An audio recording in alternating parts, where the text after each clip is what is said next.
Before we begin the video, I want to say thank you for 500 subscribers. I know some of my videos don't get the most views, but I want to tell you that I truly appreciate you all for watching them, commenting, liking, and subscribing. It really means a lot. So again, thank you. I truly appreciate you all. Now, let's talk about some KOF. It's been a year since the release of the King of Fighters XV.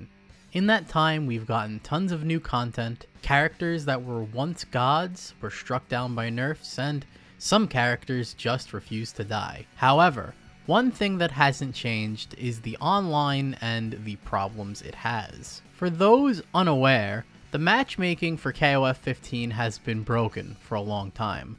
For some undisclosed reasons, it takes an abnormally long time to find matches in ranked or casual modes. You might automatically jump to the conclusion that this is because not a lot of people are playing the game, but that is simply not true. If you take a look at the Steam charts here, you can see that the 24-hour average for this game is nearly 1,000 players. That's better than most fighting games on Steam, and let me remind you that fighting games only need 2 people to play a match. Not 10 or 100, just 2 people.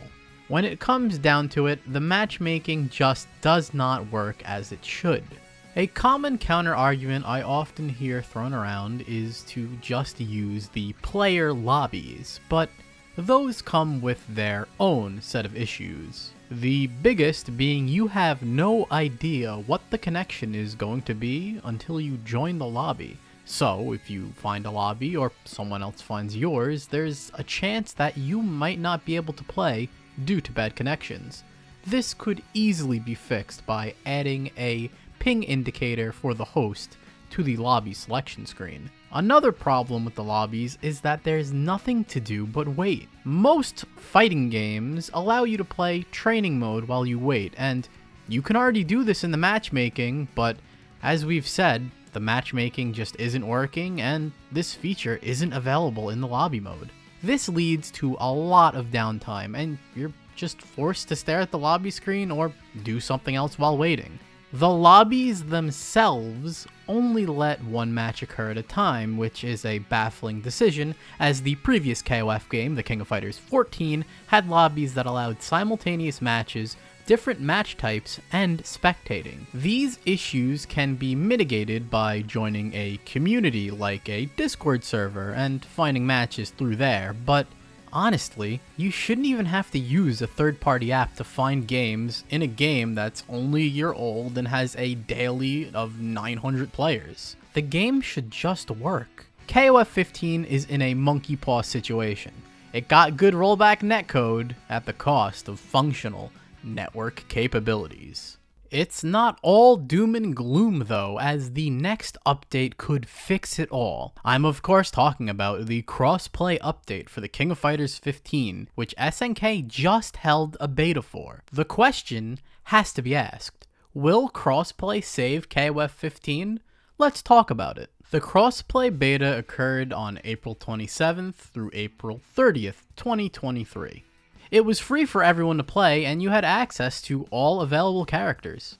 Everything in the beta was identical to the retail version, the matchmaking and the lobbies, so the lobby issues still persist, but the shining light here is that the matchmaking system, for the first time since release, actually worked. I was able to get quick matches here and there with people on PC and people on console. There still were some issues with the matchmaking where it would break and you'd eventually find no matches, but it could easily be fixed by exiting and re-entering the matchmaking or just restarting the game entirely. That's definitely not ideal, but unfortunately it's better than the situation the retail version of KOF 15 is in right now. When it comes to network, I found that the games with PC to PC players were virtually the same, it all felt very good, and surprisingly enough, the crossplay between console and PC was really smooth with no hiccups. It honestly felt like I was playing a PC player.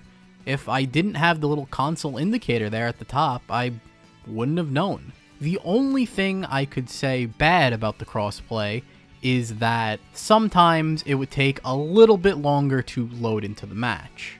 So, what does that mean for KOF 15? Well, for one, the entire community is finally going to be combined and everyone is going to be able to play with everyone, which is a great thing to see.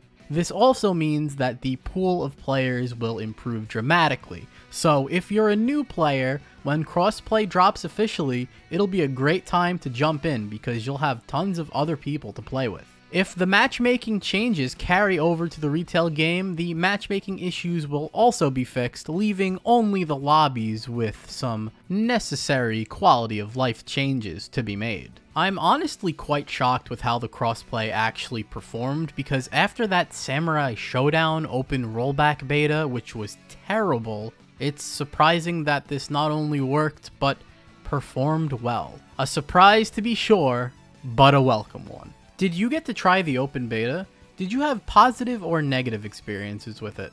Like I said, mine were mostly positive, but I'd love to hear what you think about the crossplay beta. Crossplay aside, the future still looks bright for KOF 15. We still have the rest of the DLC season incoming, and who knows what fan favorite characters they're gonna bring back. I do, however, think that this season will be the last for KOF 15, as KOF 14 only had 2 seasons of DLC, and with SNK working on the new Fatal Fury game, I could see them putting all of their priority towards that, as Terry Bogard has become a much more popular character because of his inclusion in the Super Smash Bros. Series, so I think it only makes sense they'd want to make sure that the return of Fatal Fury / Garo, Mark of the Wolves, was as perfect as it can be. Although, I'd love to see another season of KOF 15. This crossplay beta gives me a lot of hope for the future of KOF 15.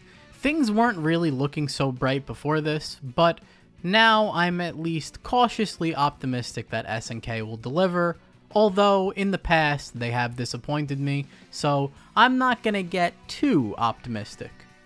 How do you feel about the future of KOF and KOF 15? Do you think that it's going to have some trouble retaining players with the release of Street Fighter VI? I see a lot of people talking about that game and saying that it's going to take a lot of players away from a lot of fighting games, but I don't know. Street Fighter really isn't for everyone, and I think people will play it for a month and then go back to their preferred games. I really think King of Fighters fills this unique niche where it is extremely hardcore and casual at the same time. It has appeal for both types of players, new and old. And I think if SNK keeps pushing that direction with the franchise, KOF will always have a place in fighting games. And of course, I will always have a place for KOF, because this channel would not exist without the KOF 14 DLC. I'll stay with this series till the end, good and bad. But it would really do me a lot of good if SNK could just stop making so many mistakes. I mean, come on. They make great games, and then they make stupid decisions like making the special effects look terrible, or killing the matchmaking, or, it's frustrating. I just want to see SNK get a complete W and not a partial W for once. Anyway, thanks for watching, and bye for now.